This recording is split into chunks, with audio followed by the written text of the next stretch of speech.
Hi hello welcome to വെരാന്തരീസ് YouTube channel. എൻ്റെ പേര് ശ്രുതി. സോ നമ്മളിപ്പോൾ നോക്കിക്കൊണ്ടിരിക്കുന്നത് കറണ്ട് അഫയേഴ്സിൻ്റെ സീരീസ് ആയിരുന്നു അല്ലേ. അപ്പോൾ നവംബർ 2nd വീക്കാണ് ഇതുവരെ നമ്മൾ പഠിച്ചുകൊണ്ടിരിക്കുന്നത്. അതിൽ നാഷണൽ ന്യൂസാണ് ഇപ്പോൾ നിലവിൽ നമ്മൾ കഴിഞ്ഞത്. ഓക്കെ, അപ്പോൾ ഇനി നമുക്ക് നോക്കാനുള്ളത് ബിസിനസ് ആൻഡ് എക്കണോമി ന്യൂസ് ആയിരുന്നു. ഓക്കെ, അപ്പോൾ അതിൽ ബാങ്കിങ് ആൻഡ് ഫിനാൻസ് ഇമ്പോർട്ടൻ്റ് ആയിട്ട് നോക്കണം. അതുപോലെ ബിസിനസ് ആൻഡ് എക്കണോമിയും ഒഴിച്ചുവിടാൻ പറ്റാത്ത ഒരു ടോപ്പിക്കാണ്. ഹായ് ഹലോ വെൽക്കം ടു വെരാന്തരീസ് യൂട്യൂബ് ചാനൽ. എൻ്റെ പേര് ശ്രുതി. സോ നമ്മളിപ്പോൾ നോക്കിക്കൊണ്ടിരിക്കുന്നത് കറണ്ട് അഫയേഴ്സിൻ്റെ സീരീസ് ആയിരുന്നു അല്ലേ. അപ്പോൾ നവംബർ 2nd വീക്കാണ് ഇതുവരെ നമ്മൾ പഠിച്ചുകൊണ്ടിരിക്കുന്നത്. അതിൽ നാഷണൽ ന്യൂസാണ് ഇപ്പോൾ നിലവിൽ നമ്മൾ കഴിഞ്ഞത്. ഓക്കെ, അപ്പോൾ ഇനി നമുക്ക് നോക്കാനുള്ളത് ബിസിനസ് ആൻഡ് എക്കണോമി ന്യൂസ് ആയിരുന്നു. ഓക്കെ, അപ്പോൾ അതിൽ ബാങ്കിങ് ആൻഡ് ഫിനാൻസ് ഇമ്പോർട്ടൻ്റ് ആയിട്ട് നോക്കണം. അതുപോലെ ബിസിനസ് ആൻഡ് എക്കണോമിയും ഒഴിച്ചുവിടാൻ പറ്റാത്ത ഒരു ടോപ്പിക്കാണ്. സോ നവംബർ 2nd വീക്കിൽ എന്തെല്ലാം ബിസിനസ് ന്യൂസ് അല്ലെങ്കിൽ എന്തെല്ലാം എക്കണോമി റിലേറ്റഡ് ന്യൂസാണ് വന്നിട്ടുള്ളത് നമുക്ക് നോക്കാം. അപ്പോൾ ആദ്യത്തെ ന്യൂസ് തന്നെ നോക്കാം. UBS ഇന്ത്യയുടെ ഒരു GDP ഫോർകാസ്റ്റാണ്. അപ്പോൾ അതായത് നമ്മുടെ ഇന്ത്യയുടെ ഈ വർഷത്തെ ഈ ഫിനാൻഷ്യൽ ഇയർ GDP ഫോർകാസ്റ്റിംഗ് ആണ്. ഒരുപാട് Morgan Stanley, S&P global rating, അങ്ങനെ ഒരുപാട് പ്ലാറ്റ്ഫോംസ് അങ്ങനെ GDP ഫോർകാസ്റ്റിംഗ് നടത്തുന്നുണ്ട്. അതിൽ ആദ്യത്തേത് നവംബർ 2nd വീക്കിൽ നമ്മൾ നോക്കുന്നത് ആദ്യം പറയുന്നത് UBS ഇന്ത്യയുടെയാണ്. അപ്പോൾ അവർ ഇന്ത്യയുടെ GDP ഫോർകാസ്റ്റ് നടത്തിയിട്ടുണ്ട്. ഓക്കെ, അപ്പോൾ അത് നോക്കുകയാണെങ്കിൽ എത്ര എന്നാൽ 6.3% ആണെന്നാണ് അവർ പറയുന്നത്. ഓക്കെ, അത് മാത്രമല്ല കഴിഞ്ഞ വർഷത്തെ വെച്ചിട്ട് കമ്പാരിസൺ നടത്തിയിട്ടുണ്ട്. 6.2% 20 ബേസിസ് പോയിൻറ്റ് കൂട്ടിയിട്ട് FY25ൻ്റെ GDPയും അവർ 6.2% ആക്കിയിട്ടുണ്ട്. 20 ബേസിസ് പോയിൻ്റ് ആണ് ഇൻക്രീസ് ചെയ്തിട്ടുള്ളത്. ഈ വർഷത്തെ നോക്കുകയാണെങ്കിൽ 6.3% ആയിട്ട്, അതായത് 10 ബേസിസ് പോയിൻ്റ് ആണ് അവർക്കിപ്പം ഫോർകാസ്റ്റ്. FY25ൻ്റെ പറയുന്നത് FY24ന് 6.3%, FY25യുടെ എന്താ 20 ബേസിസ് പോയിൻറ്റ് കൂട്ടിയിട്ട് 6.2% ആയിട്ട് അവർ ഫോർകാസ്റ്റ് ചെയ്തിട്ടുണ്ട്. ഓക്കെ, അത് ഇത്രയുമാണ് ആദ്യത്തെ ന്യൂസിനകത്ത് പറയുന്നത്. പിന്നെ UBS ഇന്ത്യ GDP ഫോർകാസ്റ്റിംഗ് പറയുമ്പോൾ UBS ഗ്രൂപ്പ് AGയുടെ സ്റ്റാറ്റിക് ന്യൂസ് നോക്കണം. 1998 ജൂൺ 29 ഫൗണ്ട് ചെയ്തത്. അതിൻ്റെ ഹെഡ് ക്വാർട്ടേഴ്സ് സ്വിറ്റ്സർലാൻഡിലാണ് വരുന്നത്. പിന്നെ അതുപോലെ അതിൻ്റെ ചെയർമാനാണ് കോം കെല്ലഹർ എന്ന് പറയുന്നത്, ചെയർമാൻ്റെ നെയിമാണ്. അത് അത്ര ഇമ്പോർട്ടൻ്റ് അല്ല, സ്റ്റിൽ അറിഞ്ഞിരിക്കാൻ വേണ്ടി പറഞ്ഞതേ ഉള്ളൂ. ഓക്കെ, അടുത്ത GDP ഫോർകാസ്റ്റിംഗ് നോക്കാം. S&P ഗ്ലോബൽ റേറ്റിംഗ്, അതാണ് ഇന്ത്യയുടെ GDP ഫോർകാസ്റ്റ് ചെയ്തേക്കുന്നത്. അവരുടെ കണക്ക് പ്രകാരം എത്ര പറഞ്ഞേക്കുന്നത് നോക്കി, FY24ലേക്ക് 6% ആണ് പറഞ്ഞിട്ടുള്ളത്. ഓക്കെ, നമ്മൾ നേരത്തെ കണ്ടതായിരുന്നു UBS ആയിരുന്നു അല്ലേ. അപ്പോൾ അവരെത്ര പറഞ്ഞേക്കുന്നത് FY24ൽ 6.3% ആയിരുന്നു പറയുക. FY25 ആകുമ്പം 20 ബേസിസ് പോയിൻ്റ് കൂട്ടിയിട്ട് എന്താ 6.2% പറഞ്ഞിട്ടുണ്ട്. അതേസമയം S&P എത്ര പറഞ്ഞേക്കുന്നത് FY24ൽ ഫോർകാസ്റ്റ് ചെയ്തേക്കുന്നത് 6% ആണ് പറഞ്ഞിട്ടുള്ളത്. അതേപോലെ തന്നെ FY25ലേക്കും 26ലേക്കും കൂടെ അവർ പറഞ്ഞേക്കുന്നത് 6.9% ആണ്. ഓക്കെ, ഇത് ഇത്രയും കാണാതെ പഠിക്കാനുള്ള വേറെ വഴിയില്ല. അപ്പോൾ നിങ്ങൾ എന്താ ചെയ്യേണ്ടതെന്ന് വെച്ചാൽ, നമുക്ക് ഗ്ലോബൽ അല്ലെങ്കിൽ GDP റേറ്റിംഗ്സ് ഒക്കെ വരുമ്പം അതെല്ലാം ഒരു ടാബുലർ കോളം പോലെ ആക്കിയിട്ട് അങ്ങനെ പഠിക്കുന്നതായിരിക്കും നല്ലത്. അപ്പോൾ ഒരു 6 മാസത്തെ അല്ലെങ്കിൽ 4 മാസത്തേത് അത്രയും GDP ഫോർകാസ്റ്റിങ്സ് എല്ലാം ഒരു ടാബുലർ കോളം പോലെ ആക്കിയിട്ട് എക്സാമിന് മുന്നേ ഒന്ന് റിവൈസ് ചെയ്തതായിരിക്കും ഏറ്റവും നല്ലത്. കമ്പയർ ചെയ്ത് പഠിക്കുന്നതായിരിക്കും ഏറ്റവും നല്ലത്. ഓക്കെ, അപ്പോൾ ജസ്റ്റ് അറിഞ്ഞിരിക്കാൻ വേണ്ടിയിട്ടാണ് ഇങ്ങനെ ഇപ്പം ഓരോന്നോരോന്നും പറയുന്നതും അതിൻ്റെ റിലേറ്റഡ് ആയിട്ടുള്ള സ്റ്റാറ്റിക് ന്യൂസ് ഇപ്പോൾ പറഞ്ഞു പോകുന്നത്. ഓക്കെ, അപ്പോൾ S&Pയുടെ ഒക്കെ സ്ഥിരം എക്സാമിന് ചോദിക്കാറുള്ളതാണ്. S&P ഗ്ലോബൽ റേറ്റിംഗിൻ്റെ എന്താ standards and purse and informally known as S&P എന്നാണ് അറിയപ്പെടുന്നത്. ഓക്കെ, നേരത്തെ ഈ പേരിലായിരുന്നു അറിയപ്പെടുന്നത്. ഇപ്പോൾ എന്താ ജസ്റ്റ് S&P എന്നുള്ള പേരിലാണ് അറിയപ്പെടുന്നത്. ഫൗണ്ട് ചെയ്ത വർഷം 1816 ആണ് ഫൗണ്ട് ചെയ്തത്. ന്യൂയോർക്കാണ് അതിൻ്റെ ഹെഡ് ക്വാർട്ടർ വരുന്നത്. ഓക്കെ, ചെയർമാൻ്റെ പേരും പറഞ്ഞിട്ടുണ്ട്. ജോൺ ബെറിസ്ഫോർഡ് ആണ് അതിൻ്റെ ചെയർമാൻ അഥവാ ചെയർപേഴ്സൺ വന്നിട്ട്. ഓക്കെ, അപ്പം UBSൻ്റെ കഴിഞ്ഞു, S&P കഴിഞ്ഞു. ഇനി അടുത്തത് മൂഡീസ് പറഞ്ഞിട്ടുള്ളത്. ഓക്കെ, അതിൻ്റെ GDP എന്താ പറഞ്ഞതെന്ന് നോക്കാം. അവർ എക്സ്പെക്റ്റ് ചെയ്യുന്നത് GDP 6.7% ആണ് FY23ൽ. ഇനി FY24ലും 6.1ഉം പിന്നെ അതുപോലെ FY25ൽ 6.3 ആണ് പറയുന്നത്. ഇപ്പോൾ 2023ൽ 6.7ഉം അതിനുശേഷം 2024 വരുമ്പോൾ 6.1ഉം അതുപോലെ 2025 വർഷത്തേക്ക് 6.3% മൂഡി കണക്ക് പ്രകാരം GDP ഫോർകാസ്റ്റിംഗ് നടക്കുന്നത്. Okay, Moody's ratings. ഓക്കെ, ഇനി എന്താ ഇന്ത്യൻ എക്കണോമിയുടെ നോക്കുവാണെങ്കിൽ 7.8 ആണ് ഫസ്റ്റ് ക്വാർട്ടറിൽ അവർ പറഞ്ഞിട്ടുള്ളത്. ഓക്കെ, ഫസ്റ്റ് ക്വാർട്ടർ എന്ന് പറയുമ്പോൾ Q1 FY24 എന്ന് പറയുന്ന ഈ ഫിനാൻഷ്യൽ ഇയർ നോക്കുമ്പോൾ അതിൻ്റെ ഫസ്റ്റ് ക്വാർട്ടറിൽ ഇന്ത്യൻ എക്കണോമി ഗ്രോത്ത് അവർ പറയുന്നത് 7.8% ആണ്. ഓക്കെ, ഇനി അതിൻ്റെ സ്റ്റാറ്റിക് നോക്കാം. 1909 ഫൗണ്ട് ചെയ്തത്. ഹെഡ് ക്വാർട്ടർ വന്നിട്ട് ന്യൂയോർക്കാണ്. അതുപോലെ റോബർട്ട് ഫോബറാണ് അതിൻ്റെ CEO വന്നിട്ട്. ഇത്രയുമാണ് ഈ ന്യൂസിനകത്ത് പറയുന്നത്. അപ്പോൾ നിങ്ങൾ ജസ്റ്റ് ആ ഓരോ പ്ലാറ്റ്ഫോം ഏതാണ്, അതിൻ്റെ റേറ്റിംഗ് എന്തൊക്കെയാണ് പറയുന്നത്, അത് ജസ്റ്റ് ഒന്ന് നോട്ട് ചെയ്ത് വെച്ചാൽ മതി. ഓക്കെ, കാരണം ഒഴിച്ചുവിടാൻ പറ്റാത്ത ടോപ്പിക്കാണെന്നാൽ നമുക്ക് ട്രിക്കോ അല്ലെങ്കിൽ അങ്ങനെ കാണാതെ പഠിക്കാനല്ലാതെ വേറെ നിവൃത്തിയില്ല. ഓരോ റേറ്റിംഗ് ഓരോ മാസത്തെ ഒരു മാസത്തെ ഒരാഴ്ചയുടെ റേറ്റിംഗ് മാത്രമാണിത്. അപ്പോൾ അത്രയും 6 മാസം വരുമ്പം അത്രയും റേറ്റിങ്ങുകളുണ്ട്. അപ്പോൾ നിങ്ങൾക്ക് ഇപ്പോൾ ജസ്റ്റ് ഒന്ന് നോട്ട് ചെയ്ത് പോവുക.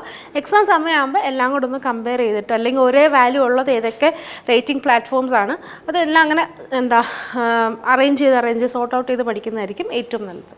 ഓക്കെ, അടുത്ത ന്യൂസ് നോക്കാം. ഇക്രിസാറ്റിൻ്റെ ഒരു കാര്യമാണ്. അവരെന്താ അസം മില്ലറ്റ് മിഷനുമായിട്ട് ടൈപ്പ് ആയിട്ടുണ്ട്. എന്തിനാന്ന് ചോദിച്ചു കഴിഞ്ഞാൽ ഇക്രിസാറ്റിൻ്റെ ഫുൾ ഫോം അത് നോക്കാം. International crop research institute four semi arid Tropics. Okay, international crop research institute four semi arid Tropics, അതാണ് ഇക്രിസാറ്റ് എന്ന് പറയുന്നത്. ആ പ്ലാറ്റ്ഫോം അല്ലെങ്കിൽ ആ ഒരു ബോഡിയും പിന്നെ ആസാമും കൂടെ ജോയിൻ ചെയ്തിട്ട് എന്തിനാന്ന് വെച്ചാൽ ആസാം മില്ലറ്റ് മിഷൻ എന്ന് പറഞ്ഞൊരു പ്രോജക്റ്റ് ഉണ്ട്. അതിന് വേണ്ടിയിട്ടാണ് ഇവർ രണ്ടുകൂടെ കൊളാബറേറ്റ് ചെയ്തിട്ട് അങ്ങനൊരു മിഷൻ സ്റ്റാർട്ട് ചെയ്യുന്നത്. ഓക്കെ, ആ മിഷൻ്റെ ഭാഗമായിട്ട് എന്താ ചെയ്തേക്കുന്നതെന്ന് ചോദിച്ചു കഴിഞ്ഞാൽ അവിടുത്തെ അല്ലെങ്കിൽ ആ ആസാം എന്ന് പറഞ്ഞ സ്റ്റേറ്റിൽ മില്ലറ്റ്സിൻ്റെ കൺസംഷൻ അല്ലെങ്കിൽ അവിടുത്തെ കൾട്ടിവേഷൻ പ്രൊഡക്ഷനും കാര്യങ്ങളെല്ലാം ഈവൻ കൺസംഷൻ പോലും ഇൻക്രീസ് ചെയ്യണം അല്ലെങ്കിൽ പ്രൊമോട്ട് ചെയ്യണം. അതിന് വേണ്ടിയിട്ടാണ് ആസാമും ഈ ഇക്രിസാറ്റോടെ ചേർന്നിട്ട് ഈ അസം മില്ലറ്റ് മിഷൻ സ്റ്റാർട്ട് ചെയ്തേക്കുന്നത്. ഓക്കെ, അപ്പം അറിയാമല്ലോ മില്ലറ്റിനെന്ന് പറയുമ്പോൾ അത്രയും ന്യൂട്രീഷണൽ വാല്യൂസ് ഉള്ള ഒരു ഫുഡ് ഐറ്റമാണ് മില്ലറ്റ്സ്. തിന എന്നൊക്കെ പറയല്ലോ. ഇപ്പം ഇൻ്റർനാഷണൽ ഇയർ ഓഫ് മില്ലറ്റ് എന്ന് പറയുന്നതിന് 2023 ആയിരുന്നു. 2023 millet international year of millets എന്ന് പറയുന്നത് തന്നെ. അപ്പം ഇപ്പോൾ എല്ലാ ഫുഡ് റിലേറ്റഡ് ന്യൂസ് വരുമ്പം മില്ലറ്റ്സിനൊക്കെ അതുപോലെ പ്രാധാന്യമുണ്ട്. അതുകൊണ്ടാണ് ഇപ്പം റീസെൻ്റായിട്ട് നോക്കുവാണെങ്കിൽ അസം സ്റ്റേറ്റും ഇക്രിസാറ്റോടെ ചേർന്നിട്ടാണ് അസം മില്ലറ്റ് മിഷൻ എന്ന് പറഞ്ഞിരിക്കുന്ന ഈ പ്രോഗ്രാം കണ്ടക്ട് ചെയ്യുന്നത്. ഓക്കെ,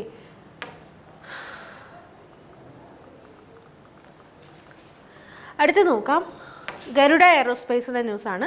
ഗരുഡ എയറോസ്പേസ് എല്ലാവർക്കും അറിയാമല്ലോ, ഒരു ഡ്രോൺ ഫെസിലിറ്റി അല്ലെങ്കിൽ ഡ്രോൺ ടെക്നോളജി കാര്യങ്ങളൊക്കെ പ്രൊവൈഡ് ചെയ്യുന്ന ഡ്രോൺ മാനുഫാക്ചർ കമ്പനിയാണ് ഈ ഗരുഡ എയറോസ്പേസ് എന്ന് പറയുന്നത്. അവരുടെ ന്യൂസ് എന്താണെന്ന് ചോദിച്ചു കഴിഞ്ഞാൽ അവരിപ്പം റീറ്റെയിലായിട്ട് കമ്പനി അല്ലെങ്കിൽ ഡ്രോൺ സെൻറ്റേഴ്സ് അല്ലെങ്കിൽ ഡ്രോൺ സ്റ്റോഴ്സൊക്കെ ഡ്രോൺ ഔട്ട്ലെറ്റ് സ്റ്റോഴ്സൊക്കെ സ്റ്റാർട്ട് ചെയ്യാനാണ് പ്ലാൻ ചെയ്തേക്കുന്നത്. അപ്പോൾ അതിന് വേണ്ടിയിട്ട് ഫസ്റ്റ് ഔട്ട്ലെറ്റ് ഷോറൂം വന്നിട്ട് ചെന്നൈയിലായിരിക്കും. ഓക്കെ, ഈ ഗരുഡ എയറോസ്പേസ് എന്ന് പറഞ്ഞാൽ അതിന് സപ്പോർട്ട് ചെയ്തത് MS ധോണിയാണ്. അദ്ദേഹമാണ് അതിൻ്റെ ഒരു സപ്പോർട്ടിംഗ് ആമെന്ന് പറയുന്നത് MS ധോണിയാണ്. ഓക്കെ, അപ്പോൾ അതിൻ്റെ ആദ്യമായിട്ട് ദീപാവലി കഴിഞ്ഞിട്ട് ഇപ്പോൾ ആദ്യമായിട്ട് അവർക്കൊരു ഔട്ട്ലെറ്റ് സ്റ്റാർട്ട് ചെയ്യാൻ പോവാണ്. ഓക്കെ, അതാണ് ചെന്നൈയിൽ. ഫസ്റ്റ് ഷോറൂം വന്നിട്ട് ചെന്നൈയിലായിരിക്കും. ഓക്കെ, അങ്ങനെ 2024 ഒക്കെ ആകുമ്പോഴത്തേക്ക് ഏകദേശം ഒരു 400 റീറ്റെയിൽ ഔട്ട്ലെറ്റ്സും മൊബൈൽ ഡ്രോൺ സെൻറ്റേഴ്സും സ്റ്റാർട്ട് ചെയ്യാനാണ് അവർ പ്ലാൻ ചെയ്തേക്കുന്നത്. Okay, Garuda aerospace. ഇനി അതിൻ്റെ സ്റ്റാറ്റിക് നോക്കാം. 2015 ഈ ഗരുഡ എയറോസ്പേസ് പ്രൈവറ്റ് സ്റ്റാർട്ട് ചെയ്തത്. ഇനി ചെന്നൈയാണ് അതിൻ്റെ ഹെഡ് ക്വാർട്ടർ. അതുകൊണ്ട് തന്നെ ഫസ്റ്റ് ഷോറൂം വരുന്നത് ചെന്നൈയിലാണ്. ഓക്കെ, ഇനി അതിൻ്റെ CEO നോക്കാം. അഗ്നീശ്വർ ജയപ്രകാശാണ് CEO വന്നിട്ട്. ഓക്കെ, അടുത്ത യൂണിക്കോണിൻ്റെ ഒരു ന്യൂസാണ്. എല്ലാവർക്കും അറിയാമല്ലോ യൂണിക്കോൺ എന്താണെന്ന്. ഓക്കെ, അപ്പോൾ 2023 ഓക്കെ നിലവിൽ നമ്മുടെ ഇന്ത്യയിൽ ഇപ്പോൾ 111 യൂണിക്കോൺസ് ഉണ്ട്. 111 യൂണിക്കോൺസ് ഉണ്ട്. പക്ഷേങ്കിൽ കഴിഞ്ഞ വർഷം 2023 2 യൂണിക്കോൺസ് ആണ് വന്നത്. അതിൽ രണ്ടാമത്തെ യൂണിക്കോണാണ് ഈ ഇൻക്രെഡ് ഫിനാൻസ് എന്ന് പറയുന്നത്. ഇൻക്രെഡ് ഫിനാൻസ് ആണ് യൂണിക്കോൺ ക്ലബിലോട്ട് ജോയിൻ ചെയ്തിട്ടുള്ളത്. ഓക്കെ, അവരെത്ര 500 crore റുപ്പീസ് 500 crore സീരീസ് Dയിൽ ഫണ്ടിങ് റൗണ്ടിൽ അവർ സേവ് ചെയ്തിട്ടുള്ളത്. അതുകൊണ്ടാണ് സേവ് ചെയ്യില്ല, അത്രയുമാണ് അവർ റേസ് ചെയ്ത വാല്യൂ. അതുകൊണ്ടാണ് അവരിപ്പം യൂണിക്കോൺ ക്ലബിലോട്ട് അവർ ജോയിൻ ആയിട്ടുണ്ട്. അങ്ങനെ 2023 ജോയിൻ ചെയ്യുന്ന രണ്ടാമത്തെ കമ്പനിയാണ് ഇൻക്രെഡ് ഫിനാൻസ്. ആദ്യത്തെ കമ്പനിയാണ് ഇൻമൊബി എന്ന് പറയുന്നത്. ഇൻമൊബി നമ്മുടെ 2020 ഇന്ത്യയിലെ ആദ്യത്തെ യൂണിക്കോൺ സ്റ്റാർട്ടപ്പാണ് ഇൻമൊബി എന്ന് പറയുന്നത്. 2023 മാത്രം എടുത്ത് നോക്കുകയാണെങ്കിൽ രണ്ടാമത്തെയാണ് ഇൻക്രെഡ്. 2023 വർഷം മാത്രം എടുത്ത് നോക്കുകയാണെങ്കിൽ സെപ്റ്റോ ആണ് ആദ്യത്തെ കമ്പനി. ഓക്കെ, നമുക്ക് 2020 ആദ്യമായിട്ടൊരു ഇന്ത്യൻ കമ്പനി യൂണിക്കോൺ ക്ലബ്ബിൽ അല്ലെങ്കിൽ ആദ്യമായിട്ടൊരു യൂണിക്കോൺ സ്റ്റാർട്ടപ്പ് തുടങ്ങുന്നത്. അത് ഇൻമൊബി എന്ന് പറഞ്ഞ ഒരു കമ്പനിയാണ്. 2023 നവംബറൊക്കെ ആയപ്പോഴത്തേക്ക് മൊത്തത്തിൽ 111 യൂണിക്കോൺസ് ഉണ്ട് ഇന്ത്യയിൽ. 2023 വർഷം, ഓക്കെ, ആ ഒരു വർഷം മാത്രം നോക്കുകയാണെങ്കിൽ ആദ്യം യൂണിക്കോൺ ക്ലബ്ബിൽ വന്നത് സെപ്റ്റോ ആണ്. ഇപ്പോൾ റീസെൻ്റായിട്ട് നവംബർ 2nd വീക്കിലാണ് അടുത്ത കമ്പനി, രണ്ടാമത്തെ കമ്പനി യൂണിക്കോൺ ക്ലബ്ബിൽ വരുന്നത്. അതാണ് ഇൻക്രെഡ് ഫിനാൻസ്. ഓക്കെ, ഇത്രയുമാണ് അതിനകത്തുനിന്ന് അറിഞ്ഞിരിക്കേണ്ട ന്യൂസ്. ഓക്കെ, ഇൻക്രെഡ് ഫിനാൻസ് ഫൗണ്ട് ചെയ്ത വർഷം 2016 ഇന്ത്യയിൽ ആദ്യമായിട്ടൊരു യൂണിക്കോൺ ക്ലബ്ബിൽ വരുന്നത്, ഒരു കമ്പനി യൂണിക്കോൺ ക്ലബ്ബിൽ ആവുന്നത് 2020. ഓക്കെ, ഇതുവരേക്കും 111 യൂണിക്കോൺസ് ഉണ്ട് ഇന്ത്യയിൽ മാത്രം, വേൾഡ് അല്ല, ഇന്ത്യയിൽ മാത്രം 111 യൂണിക്കോൺ ക്ലബ് അല്ലെങ്കിൽ യൂണിക്കോൺ പ്ലാറ്റ്ഫോംസ് ഉണ്ട്. ഓക്കെ, അത് ഇത്രയുമാണ് അതിനകത്തുനിന്ന് വരുന്നത്. സെപ്റ്റോ ഓർത്ത് വെക്കണം. സെക്കൻഡ് സ്റ്റാർട്ടപ്പാണ് ഈ പറയുന്ന ഇൻക്രെഡ് ഫിനാൻസ്. ഓക്കെ, ഫസ്റ്റ് വൺ ഇൻമൊബി ഉണ്ട്, ഇന്ത്യയിലേക്ക് തന്നെ ആദ്യത്തെ ഇൻമൊബി, പിന്നെ മറ്റേ സെപ്റ്റോ ആണ്, അതിനുശേഷം ഇൻക്രെഡ് ആണ്. ഓക്കെ, ഇങ്ങനത്തെ കാര്യങ്ങളൊക്കെ ഓർത്തിരിക്കുക. അടുത്ത് നോക്കാം, S&P GDP ഫോർകാസ്റ്റിംഗ് ഉണ്ടല്ലോ, അതേപോലെ അടുത്ത GDP ഫോർകാസ്റ്റിംഗ് ആണ് മോർഗൻ സ്റ്റാൻലി. അവർ പറയുന്ന എത്ര നോക്കാം. അവരുടെ കണക്ക് പ്രകാരം 6.5 ആണ്. FY 2024 2025 നോക്കുമ്പോൾ 6.5% നമ്മുടെ ഇനി വരാൻ പോകുന്ന വർഷത്തെ GDP എന്ന് പറയുന്നത്. അതാണ് അവർ ഫോർകാസ്റ്റിംഗ് കൊണ്ട് ഉദ്ദേശിക്കുന്നത്. ഓക്കെ, അപ്പോൾ മോർഗൻ സ്റ്റാൻലി റിസർച്ച് പ്രകാരം ഇന്ത്യയുടെ എക്സ്പെക്റ്റഡ് എക്കണോമിക് ഗ്രോത്ത് 6.5% ആയിരുന്നു. നമ്മൾ നേരത്തെ ഒരു 6.3 നോക്കിയായിരുന്നു, 6.2 കണ്ടായിരുന്നു, 6.1% ഉണ്ടായിരുന്നു. ഇപ്പോൾ ഇതെല്ലാം ജസ്റ്റ് ഒന്ന് നോട്ട് ചെയ്ത് പോയി കഴിഞ്ഞാൽ നിങ്ങൾക്ക് പഠിക്കാൻ എളുപ്പമായിരിക്കും. അടുത്ത് നോക്കാം, ഇന്ത്യസ് ഫോറക്സ് റിസർവ്സിൻ്റെ ആണ്. അത് ഫോറക്സ് എന്ന് പറയുമ്പോൾ എന്താ, ഫോറിൻ എക്സ്ചേഞ്ച് അല്ലേ. അപ്പോൾ ഫോറക്സ് റിസർവ്സിൻ്റെ ഒരു കണക്കാണ് പറയുന്നത്. അതിൽ ഇന്ത്യക്ക് ഇതുവരേക്കും 590.78 ബില്യൺ ആണ് അവർക്ക് റേസ് ചെയ്യാൻ പറ്റിയത്. ഇപ്പോൾ അവരെത്ര, 4.67 ബില്യൺ US$ ആണ് റേസ് ചെയ്തിട്ടുള്ളത്. അങ്ങനെ ഇൻ ടോട്ടൽ 590.78 ബില്യൺ USD ആണ് അവർ ഇന്ത്യ ഫോറക്സ് റിസർവിൽ അവരിതുവരേക്കും കളക്ട് ചെയ്തിട്ടുള്ളത്. ഓക്കെ, അതാണ് ആ ന്യൂസിനകത്ത് പറയുന്നത്. അത്ര ഇമ്പോർട്ടൻറ്റ് ന്യൂസ് അല്ല, അങ്ങനെ ഫോറിൻ എക്സ്ചേഞ്ചിനൊന്നും അങ്ങനെ എക്സാമിന് ചോദിച്ചിട്ടില്ല, സ്റ്റിൽ അറിഞ്ഞിരിക്കാൻ വേണ്ടിയിട്ട് ഇൻക്ലൂഡ് ചെയ്തെന്നേ ഉള്ളൂ. ഓക്കെ, ഈ എക്സാക്റ്റ് വാല്യൂ ഒന്നും വേണമെന്നില്ല, ജസ്റ്റ് അറിഞ്ഞിരിക്കാൻ വേണ്ടി പറഞ്ഞതേ ഉള്ളൂ. അടുത്ത് നോക്കാം, ഗവൺമെൻറ് ഇ മാർക്കറ്റ് പ്ലേസിൻ്റെ ന്യൂസാണ്. ഗവൺമെൻറ് ഇ മാർക്കറ്റ് പ്ലേസ് എന്താണെന്ന് അറിയാമല്ലോ. നമുക്ക് ഇപ്പം നമ്മൾ ഓൺലൈൻ പർച്ചേസിങ് ചെയ്യുമ്പോൾ ഫ്ലിപ്കാർട്ട്, ആമസോൺ അങ്ങനെ ഒരുപാട് ഓൺലൈൻ പർച്ചേസിങ് പ്ലാറ്റ്ഫോം ഉണ്ട്.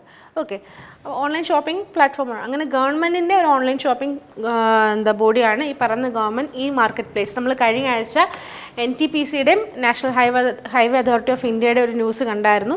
അതിൽ നമ്മൾ ഗവൺമെൻറ് ഇ മാർക്കറ്റ് പ്ലേസ് എന്താണെന്ന് വിശദീകരിച്ച് പറഞ്ഞിട്ടുണ്ടായിരുന്നു. അതേ ഗവൺമെൻറ് ഇ മാർക്കറ്റ് പ്ലേസിൻ്റെ ന്യൂസാണ് ഇപ്പം പറയുന്നത്. ഓക്കെ, ഇതിനകത്ത് എന്താ പറഞ്ഞേക്കുന്നത് നോക്കിക്കഴിഞ്ഞാൽ ഗ്രോസ് മെർക്കൻഡൈസ് വാല്യൂ ഉണ്ട്. ഓക്കെ, അത് അച്ചീവ് ചെയ്തിട്ടുള്ള ന്യൂസാണ് ഇപ്പോൾ ഈ പറഞ്ഞേക്കുന്നത്. അതായത് വെറും 8 മാസം കൊണ്ട് നമ്മുടെ ഈ ഗവൺമെൻറ് ഇ മാർക്കറ്റ് പ്ലേസ് എന്താ ഇൻ ടോട്ടൽ 2 lakh crore ആണ് നമ്മുടെ ഗ്രോസ് മെർക്കൻഡൈസ് വാല്യൂ അവർ റേസ് ചെയ്തിട്ടുള്ളത്. 2 lakh crore ആണ്. എത്ര കാലയളവ് കൊണ്ടാണ്? Within 8 months or less than 8 months ആണ് അവർ പറയുന്നത്. ഓക്കെ, അതാണ് ന്യൂസിനകത്ത് പറഞ്ഞേക്കുന്നത്. അപ്പോൾ ഗവൺമെൻറ് ഇ മാർക്കറ്റ് പ്ലേസ് എന്താ 2 lakh crore gross mercantile value ആണ് റീച്ച് ചെയ്തിട്ടുള്ളത്. അതാണ് ജസ്റ്റ് ഒരു ലാൻഡ്മാർക്ക് ന്യൂസാണ്, അതുകൊണ്ടാണ് അതത്ര ഇമ്പോർട്ടൻറ്റ് വന്നിട്ടുള്ളത്. അത് ജസ്റ്റ് ഈ വാല്യൂ മാത്രം ഓർത്തിരിച്ചാൽ മതി, 2 lakh crore. ഓക്കെ, പിന്നെന്താ അതിനകത്ത് വേറെ ജസ്റ്റ് പ്രത്യേകിച്ചൊന്നും പറയുന്നില്ല. പിന്നെ ആവറേജ് ഗ്രോസ് മെർക്കൻഡൈസ് വാല്യൂ പറയുന്നുണ്ട്. പെർ ഡേ ഏകദേശം മോർ ദാൻ 850 crores ആണ് പെർ ഡേ അവരുടെ ഗ്രോസ് വാല്യൂ എന്ന് അവർ ആവറേജ് ഗ്രോസ് വാല്യൂ. ഓക്കെ, അത് അത്രയുമാണ് പറയുന്നത്. അപ്പോൾ 2 lakh crore ഓർത്തിരിക്കുക, 850 crore per day average value എന്ന് പറഞ്ഞാൽ 850 crore ആണ്. ഓക്കെ, അത് അത്രയുമാണ് ആ ന്യൂസിനകത്ത് പറയുന്നത്. അടുത്ത് നോക്കാം, ഒരു പോർട്ടിൻ്റെ ന്യൂസാണ്. അദാനി പോർട്ടിൻ്റെ ആണ്. അവരിപ്പോൾ എന്താ പറഞ്ഞേക്കുന്നത്, ഫണ്ടിങ് USDFC എന്ന് പറഞ്ഞ ബോഡിയിൽ നിന്ന് അവർക്ക് ഫണ്ടിങ് സ്റ്റാർട്ട് ചെയ്തിട്ടുണ്ട്. എന്തിന് വേണ്ടിയിട്ടാണ് ചോദിച്ചു കഴിഞ്ഞാൽ Colombo West International Terminal Private ലിമിറ്റഡിൻ്റെ ഒരു പ്രൊജക്റ്റാണ്. അതിന് ഭാഗമാവുന്നത് അദാനി പോർട്ടാണ്. പിന്നെ അതുപോലെ SEZ ഉണ്ട്, സ്പെഷ്യൽ എക്കണോമിക് സോൺ അവരുടെയും. പിന്നെ അതുപോലെ ജോൺ കീൽസ് ഹോൾഡിംഗ്. ഓക്കെ, അങ്ങനെ ശ്രീലങ്ക പോർട്ട് അതോറിറ്റി ഇവരും എല്ലാം കൂടെ ഭാഗമായി വരുന്ന ഒരു പോർട്ടിംഗ് അല്ലെങ്കിൽ പോർട്ട് ടെർമിനൽ പ്രോജക്റ്റ് ഉണ്ട്, Adani groups port terminal project. അതിന് ഫണ്ട് കൊടുക്കുന്നത് US ഇൻ്റർനാഷണൽ ഡെവലപ്മെൻറ്റ് ഫിനാൻസ് കോർപ്പറേഷനാണ്. ഓക്കെ, ഏകദേശം $553 million ആണ് ഈ ഒരു പ്രോജക്റ്റിന് വേണ്ടിയിട്ട് US International Development Finance Corporation fund ചെയ്യുന്നത്. ഓക്കെ, ഏത് പ്രോജക്റ്റിൻ്റെ പേരാണ് Colombo West International Terminal Private Limited project. Okay, അതിൽ ഭാഗമാവുന്ന ഏതൊക്കെ കമ്പനീസാണ്? Adani port and SEZ limited ഉണ്ട്, ജോൺ കീൽസ് ഹോൾഡിങ്സ് ഉണ്ട്, അതുപോലെ തന്നെ ശ്രീലങ്ക പോർട്ട് അതോറിറ്റി ഉണ്ട്. ഓക്കെ, പിന്നെ ഇന്ത്യൻ ഓഷ്യൻ അവിടുത്തെ പോർട്ടായിരിക്കും. ഓക്കെ, പിന്നെ അതുപോലെ അതാണ് അതിനകത്തുനിന്ന് ചോദിക്കാൻ ചാൻസ് ഉള്ള ക്വസ്റ്റ്യൻസ് ഒക്കെ വരുന്നത്. കാരണം ഈ Colombo West International Terminal project Indian Ocean അവിടത്തേക്കാണ് അവർ ടാർഗറ്റ് ചെയ്യുന്നത്. ഓക്കെ, പിന്നെ Adani ports and special economic സോണിൻ്റെ സ്റ്റാറ്റിക് പറയുന്നുണ്ട്. 1998 ഫൗണ്ട് ചെയ്തത്. അഹമ്മദാബാദാണ് ഹെഡ് ക്വാർട്ടർ വരുന്നത്. പിന്നെ ഗൗതം അദാനിയാണ് അതിൻ്റെ ചെയർമാൻ ആൻഡ് മാനേജിംഗ് ഡയറക്ടർ വരുന്നത്.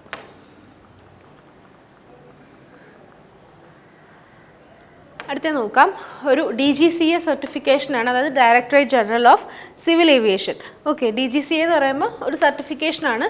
അപ്പം നമ്മുടെ ഇന്ത്യയിൽ ആദ്യത്തെ പ്രൈവറ്റ് കമ്പനിയാണ് ഈ DGCA സർട്ടിഫിക്കേഷൻ കിട്ടുന്ന ആദ്യത്തെ ഫസ്റ്റ് എവർ പ്രൈവറ്റ് ഫേമാണ് ഈ പറയുന്ന ഫ്ലൈയിങ് വെഡ്ജ്. ബാംഗ്ലൂർ ബേസ്ഡ് ആയിട്ടുള്ളൊരു കമ്പനിയാണ് ഈ ഫ്ലൈയിങ് വെഡ്ജ് എന്ന് പറയുന്നത്. അപ്പം അതായത് DGCAയുടെ സർട്ടിഫിക്കേഷൻ എന്താണ് അതിൽ ഇത്ര പ്രാധാന്യം ചോദിച്ചു കഴിഞ്ഞാൽ, ഇന്ത്യയിലെ ഒരു എയർക്രാഫ്റ്റോ എയർപ്ലെയിനോ ഈവൻ ഒരു ഡ്രോൺ പോലും DGCA സർട്ടിഫിക്കേഷൻ ഇല്ലാതെ അവർക്ക് ഓപ്പറേറ്റ് ചെയ്യാൻ അധികാരമില്ല. അതാണ് ഡയറക്ടറേറ്റ് ജനറൽ ഓഫ് സിവിൽ ഏവിയേഷൻ്റെ സർട്ടിഫിക്കേഷൻ്റെ വാല്യൂ എന്ന് പറയുന്നത്. അങ്ങനെ ഇന്ത്യയിൽ നിന്ന് ആദ്യമായിട്ട് ഒരു പ്രൈവറ്റ് ഫേമിന് കിട്ടി. അതിൻ്റെ പേരാണ് ഫ്ലൈയിങ് വെഡ്ജ് എന്ന് പറയുന്ന കമ്പനി. ബാംഗ്ലൂർ ബേസ്ഡ് ആയിട്ടുള്ള കമ്പനിയാണ് ഫ്ലൈയിങ് വെഡ്ജ്. ഓക്കെ, DGCA അപ്പോൾ ന്യൂസിനകത്ത് പറയും ക്വസ്റ്റ്യൻ അത് ചോദിക്കുന്നത് ഫ്ലൈയിങ് വെഡ്ജാണ് ഇന്ത്യയിലെ ആദ്യത്തെ പ്രൈവറ്റ് ഫേം. DGCA സർട്ടിഫിക്കേഷൻ കിട്ടിയിട്ടുള്ള ആദ്യത്തെ പ്രൈവറ്റ് ഫേം അതാണ് ചോദിക്കും. അങ്ങനെയാണെങ്കിൽ DGCAയിലെ C എന്താ അല്ലെങ്കിൽ A എന്താ, അങ്ങനെയൊക്കെയാണ് ക്വസ്റ്റ്യൻ ചോദിക്കാൻ ചാൻസ് ഉള്ളത്. അപ്പം ഇൻ കേസ് എപ്പോഴെങ്കിലും അബ്രിവേഷനുള്ള ന്യൂസ് ഉണ്ടെങ്കിൽ അബ്രിവേഷൻസ് എല്ലാം പഠിച്ചു വെക്കുക, അല്ലെങ്കിൽ എവിടെയെങ്കിലും ഒന്ന് മാർക്ക് ചെയ്ത് വെക്കുക. എക്സാം ആകുമ്പോഴത്തേക്ക് റിവൈസ് ചെയ്താൽ മതി.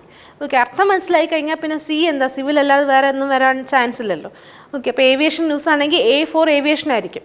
അപ്പോൾ അങ്ങനെ റിലേറ്റ് ചെയ്ത് പഠിച്ചാൽ മതി. അപ്പോൾ കുറച്ചുകൂടെ ഈസി ആയിരിക്കും. ഫ്ലൈയിങ് വെഡ്ജാണ് കമ്പനിയുടെ പേര്. ഓക്കെ, അടുത്ത് നോക്കാം, ഒരു ഇമ്പോർട്ടൻ്റ് ന്യൂസാണ്. എഡിബിൾ ഓയിലിൻ്റെ ഇമ്പോർട്ട് വരുന്ന ന്യൂസാണ്. 164.7 ലിറ്റേഴ്സാണ് അവർ ഇതുവരേക്കും ഇന്ത്യ ഈ വർഷം 2022-23 ഫിനാൻഷ്യൽ ഇയറിൽ 164.7 ലിറ്റർ എഡിബിൾ ഓയിലാണ് ഇമ്പോർട്ട് ചെയ്തിട്ടുള്ളത്. അതിൻ്റെ വെർത്ത് റേറ്റ് എത്രയാണെന്ന് ചോദിച്ചു കഴിഞ്ഞാൽ 1.38 lakh crore ആണ്.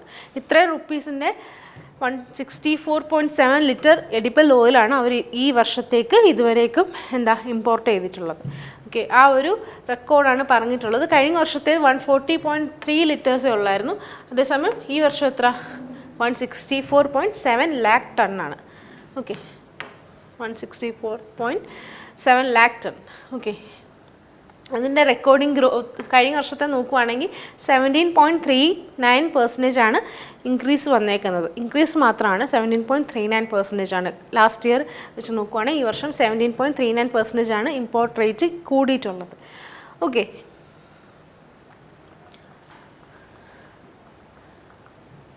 ഇത് അനൗൺസ് ചെയ്തത് സോൾവെൻറ്റ് എക്സ്ട്രാക്ടർ അസോസിയേഷൻ്റെ എക്സിക്യൂട്ടീവ് ഡയറക്ടറായിട്ടുള്ള BV മെഹ്തയാണ് ഈ ഒരു ന്യൂസ് അനൗൺസ് ചെയ്തിട്ടുള്ളത്. പിന്നെ അതുപോലെ എഡിബിൾ ഓയിലിൻ്റെ കാര്യമാണ് പറയുന്നത്. ഓക്കെ, അതിൽ സൺഫ്ലവർ ഓയിൽ, സോയാബീൻ ഓയിൽ അങ്ങനെ ഓരോന്നിനെ എടുത്ത് പറഞ്ഞിട്ടുണ്ട്. അതൊന്നും അത്ര ഇമ്പോർട്ടൻ്റ് അല്ല. സ്റ്റിൽ ഇന്ത്യയുടെ ഓവറോൾ വാല്യൂ മാത്രം ഓർത്തിരിക്കുക. എത്ര ലാക്ക് ക്രോർ വർത്ത് ആയിട്ടുള്ള ഇമ്പോർട്ടാണ് നടന്നിട്ടുള്ളത്, അങ്ങനത്തെ കാര്യം ഓർത്ത് വെച്ചാൽ മതി. പിന്നെ ഇമ്പോർട്ടൻ്റ് ആയിട്ട് നോക്കേണ്ടത് ഇതിൻ്റെ സ്റ്റാറ്റിക് ന്യൂസാണ്. Solvent extractors association of India found ചെയ്തത് 1963 അതിൻ്റെ ഹെഡ് ക്വാർട്ടർ മുംബൈയാണ്. എക്സിക്യൂട്ടീവ് ഡയറക്ടർ ആരാന്ന് ന്യൂസിനകത്തിപ്പോൾ കണ്ടല്ലോ, BV മെഹ്തയാണ്. ഓക്കെ, അടുത്ത് നോക്കാം, winner of smarter climate farmers challenge. Okay, അങ്ങനൊരു പ്രോഗ്രാമുണ്ട്, സ്മാർട്ടർ ക്ലൈമറ്റ് ഫാമേഴ്സ് ചാലഞ്ച് എന്ന് പറഞ്ഞ്. അതിൻ്റെ വിന്നറിൻ്റെ പേരാണ് പറഞ്ഞിട്ടുള്ളത്. വിന്നർ ആരാണെന്ന് നോക്കാം, Dvara E registry. Dvara E registry എന്ന് പറയുന്ന ഒരു കമ്പനിയാണ്, അല്ലെങ്കിൽ ഒരു ബോഡിയാണ് ഈ പറഞ്ഞിരിക്കുന്ന സ്മാർട്ടർ ക്ലൈമറ്റ് ഫാമേഴ്സ് ചാലഞ്ച് എന്ന് പറയുന്നതിൻ്റെ വിന്നർ പറയുന്നത്. ഈ പ്രോഗ്രാം ഓർഗനൈസ് ചെയ്യുന്നത് അപ്ലിങ്ക് എന്ന് പറഞ്ഞൊരു പ്ലാറ്റ്ഫോമാണ്. അതൊരു ഇന്നൊവേഷൻ, ഓപ്പൺ ഇന്നൊവേഷൻ പ്ലാറ്റ്ഫോമാണ്. അതുപോലെ വേൾഡ് എക്കണോമിക് ഫോറത്തിൻ്റെ ഭാഗമായിട്ട് വരുന്നതാണ് ഈ അപ്ലിങ്ക്. ഈ അപ്ലിങ്ക് നടത്തുന്ന ഒരു കോമ്പറ്റീഷനാണ് ഈ പറയുന്ന സ്മാർട്ടർ ക്ലൈമറ്റ് ഫാമേഴ്സ് ചാലഞ്ച് എന്ന് പറയുന്നത്. അതിൻ്റെ വിന്നറായിട്ട് ഇപ്രാവശ്യം ദ്വാര ഇ രജിസ്ട്രിയാണ്. ഓക്കെ, അതത്രയുമാണ്. പേര് ഓർത്ത് വയ്ക്കുക, Dvara E registry. Okay, basically environment സസ്റ്റൈനബിലിറ്റിക്കും എഫിഷ്യൻസിക്കും വേണ്ടിയിട്ടാണ് ഇങ്ങനൊരു കോമ്പറ്റീഷൻ നടത്തുന്നത്. അതാണ് smarter climate farmer challenge by Uplink. Okay, പിന്നെ അതിലേക്ക് ഇതുവരേക്കും ഈ വർഷം മാത്രം 246 എൻട്രീസ് ആണ് വന്നിട്ടുള്ളത് ഓൾ ഓവർ ഗ്ലോബ്. ഓക്കെ, അതുപോലെ വേൾഡ് എക്കണോമിക് ഫോറം അത് ഇമ്പോർട്ടൻ്റ് ആണ്, കാരണം വേൾഡ് എക്കണോമിക് ഫോറത്തിൻ്റെ അണ്ടറിൽ വരുന്നതാണ് ഈ അപ്ലിങ്ക്. അപ്ലിങ്ക് ആണ് ഈ സ്മാർട്ടർ ക്ലൈമറ്റ് ഫാമേഴ്സ് ചാലഞ്ച് എന്ന് പറഞ്ഞ കോമ്പറ്റീഷൻ നടത്തിയതും വിന്നർ ദ്വാര ഈ രജിസ്ട്രി ആയിട്ട് അനൗൺസ് ചെയ്തത്. അപ്പോൾ വേൾഡ് എക്കണോമിക് ഫോറത്തിൻ്റെ സ്റ്റാറ്റിക് ന്യൂസ് ഇമ്പോർട്ടൻ്റ് ആണ്. 1971 ജനുവരിയിലാണ് ഫൗണ്ട് ചെയ്തത്. അതിൻ്റെ ഹെഡ് ക്വാർട്ടർ വന്നിട്ട് സ്വിറ്റ്സർലാൻഡാണ്. പ്രസിഡൻ്റിൻ്റെ പേര് നോക്കാം, ബോർക്ക് ബ്രെൻഡയാണ് അതിൻ്റെ പ്രസിഡൻറ്റ് വന്നിട്ട് വേൾഡ് എക്കണോമിക് ഫോറത്തിന്. 1971 ആണ്, ഇമ്പോർട്ടൻ്റ് ആണ്, മറക്കരുത്. ലാസ്റ്റ് ന്യൂസ് നോക്കാം, ഹോൾസെയിൽ പ്രൈസ് ഇൻഡെക്സ് ആണ്, ഇമ്പോർട്ടൻ്റ് ആണ്, എപ്പോഴും എക്സാമിന് ചോദിക്കാൻ ചാൻസ് ഉള്ളതാണ്. GDP ഫോർകാസ്റ്റിംഗ് ചോദിച്ചില്ലെങ്കിലും ഹോൾസെയിൽ പ്രൈസ് ഇൻഡെക്സ് ചോദിക്കാൻ ചാൻസ് ഉണ്ട്. അപ്പോൾ ഒക്ടോബർ 2023 എന്താ പറഞ്ഞേക്കുന്നതെന്ന് ചോദിച്ചു കഴിഞ്ഞാൽ ഡിഫ്ലേഷൻ എന്ന് പറഞ്ഞിട്ടുള്ള 7th മന്താണ്. ഇങ്ങനെ കണ്ടിന്യൂസ് ഡിഫ്ലേഷൻ നടക്കുന്ന 7th മന്താണ് ഈ ഒക്ടോബർ. ഓക്കെ, അത് ഡിഫ്ലേഷൻ റേറ്റ് എത്ര, നെഗറ്റീവ് അല്ലെങ്കിൽ -0.52% ആണ് ഡിഫ്ലേഷൻ റേറ്റും പറഞ്ഞിട്ടുള്ളത്. ഓക്കെ, സെപ്റ്റംബറിൽ -0.26% ആയിരുന്നു.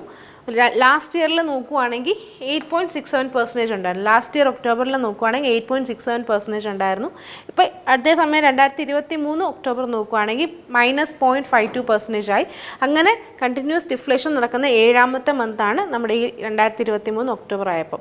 അതിന് തൊട്ട് മുന്നത്തെ സെപ്റ്റംബർ നോക്കുവാണെങ്കിൽ -0.26% ആയിരുന്നു ഡിഫ്ലേഷൻ റേറ്റ്, ഹോൾസെയിൽ പ്രൈസ് ഇൻഡെക്സിൻ്റെ റേറ്റ്. ഓക്കെ, ഡിഫ്ലേഷൻ ആയിരുന്നു കണ്ടിന്യൂസ് ആയിട്ട് 7 മാസമായിട്ട് നടക്കുന്നത്.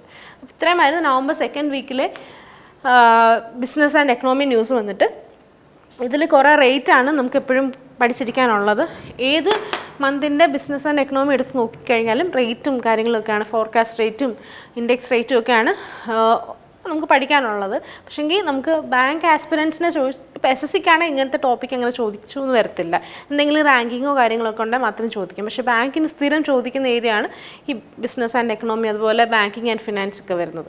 ഓക്കെ, അപ്പോൾ നമുക്ക് ഇൻട്രസ്റ്റിംഗ് അല്ലെങ്കിൽ പോലും നമുക്ക് സ്കിപ്പ് ചെയ്യാൻ പറ്റാത്ത ടോപ്പിക്കാണ്. പേരൊക്കെ ജസ്റ്റ് ഒന്ന് നോട്ട് ചെയ്ത് വെക്കുക, അതുപോലെ കാണാതെ പഠിക്കാനോ അല്ലെങ്കിൽ എന്തെങ്കിലും കോഡൊക്കെ തന്നെത്താനെ നോക്കിയിട്ട് അങ്ങനെ മറക്കാതിരിക്കാനുള്ള രീതിയിൽ നോക്കുക. അങ്ങനെയൊക്കെ മാത്രമേ ഈ ഒരു ടോപ്പിക്ക് നമുക്ക് കുറച്ച് ഇൻട്രസ്റ്റിംഗ് ആക്കാൻ പറ്റത്തുള്ളൂ, അല്ലാണ്ട് ഒരിക്കലും സ്കിപ്പ് ചെയ്യാൻ പറ്റത്തില്ല.